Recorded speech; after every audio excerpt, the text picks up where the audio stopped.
Michael de Mesa nagbalik na sa bansa. He is considered to be one of the most talented veteran actors in Philippine film and television.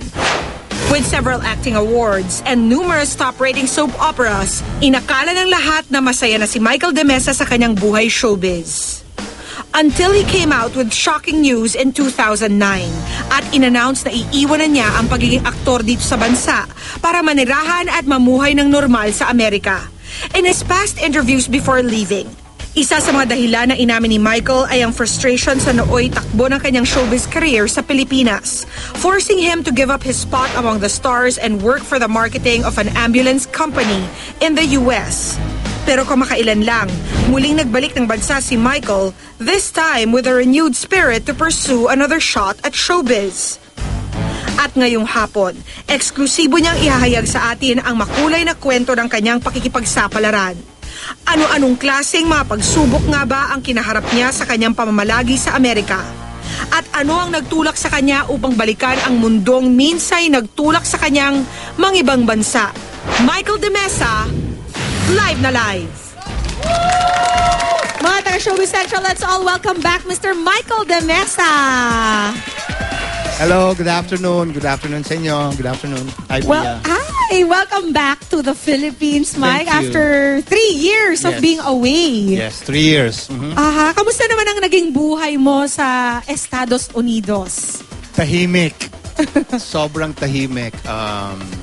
Naging parang regular job, so regular employee, 9 to 5, ganon. Peaceful, very, very humbling.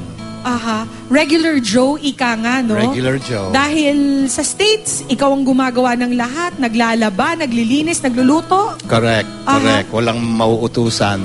Walang, can you do this, can you do that? Ikaw lahat. Anong klaseng trabaho, Mike, ang pinagkaabalahan mo doon? I had a marketing position for this ambulance provider, Lynch Ambulance. It's a family-owned company. And I do marketing. So, pumupunta ako sa mga hospitals, sa mga nursing homes. Tapos, minamarket ko yung services namin. And at the same time, I'm also a basic life support instructor. Wow. So, I teach first aid and CPR. Pero ano yung pinakamalaking pagbabago na na-feel mo when you made the move to the States? Sa sarili ko, I realized na kumbaga there's life outside of showbiz. Na-experience ko kung ano yung na-experience ng mga regular people. Yung advantages or yung perks that I had here, wala talaga doon. And it taught me to become a better person and to really appreciate the things I had or I have here in the Philippines as an actor. And now that you're back in the country doing the work that you are used to doing, does it mean na may regrets with the move that you made, that it's not really the life for you and you're back to the life that you really want? Well, no regrets. Ako naman, I've lived my life as, chapters, kumbaga, journeys. And that was one of the journeys in my life. And walang regrets. In fact, I take them all as lessons learned. And opportunities kasi siya. Like ako, I'm the type of person na i-grab ko yung opportunity.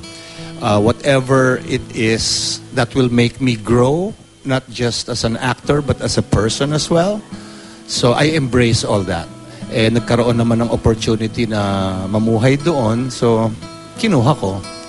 Mike, how was your relationship with your sons na iwan dito sa Pilipinas while you were away? My relationship with my boys have always been great. In fact, when they go to the States, they stay with me. Or they stay with their brother in Las Vegas. And we've never had yung communication problems. So even if I was away, we would still communicate. Halos araw-araw, ganon. And every time they go, dun sila sa akin. Mike, I'm so glad to see you again. I'm sure a lot of your admirers, your fans are also happy to be seeing you working Thank on you. TV once again. Kailan mag-uumpisa ang bago mong proyekto Yes, dito? mag-uumpisa na yung bago naming show, yung Kasalanan Bang Ibigin Ka on June 4. Sa afternoon to, sa Drama-Rama ng GMA. Afternoon, yeah. Kasama mo dito si Jackie Rice. Correct, si Jackie Yes, Rice. and she's right here. Jackie, Yes. please join us. Hi! Hi. Hello, good afternoon po. Hello. How are you? Okay naman po. Okay, Jackie, imbitahan mo na mga kapuso natin para sa panibago mong programa. Ayan, sa June 4 na po yan. After ng Hiram na Puso, June 4 na. So, abangan nyo, directed by Mark Reyes. So, thank you so much Thank for being you. here in Showbiz Thank you. Central. Jackie, good luck on the new project. Thank you. Sana manood sila. Sana. June 4 na po yan. June 4, kasi kasama rin namin dito si Jeff Eigenman. So, actually familiar yung name niya sa akin si Jeff Eigenman. So, first time lang namin magkasama Close kayo? sa isang teleseries. Yeah, close kami. Yeah, at saka kakaiba itong storya kasi kung makikita nyo, kami ni Jackie, mag-asawa kami dito. Wow. So yun abangan lang. niyo yun. Yun lang muna. Mag-asawa kami ni Jackie rito, pero Abangan nila meron kung siyang paano ko ibang guguluhin. minamahal. Ganon.